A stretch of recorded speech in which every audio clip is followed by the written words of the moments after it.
Pulis usa sa mga nadakpan sa sunod-sunod nga bypass operation nga gilusad sa Davao City Police Office. Ani ang detalye?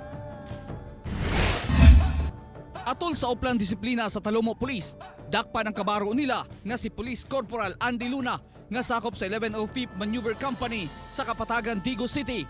Mukabat sa 15,000 pesos nga suspected shabu ang nakuha gikan kaniya atol sa bypass operation. Ginakonsiderar nga top 5 ni siya sa regional level nga na appeal sa ato ang drug watch list.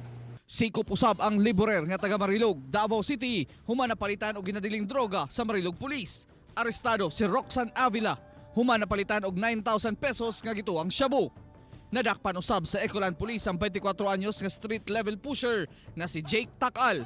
100,000 pesos sa gituang illegal nga droga ang nakuha gikan sa dinakpan.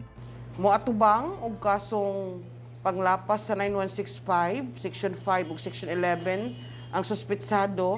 Ako si Rial Soroche para sa One Mindanao.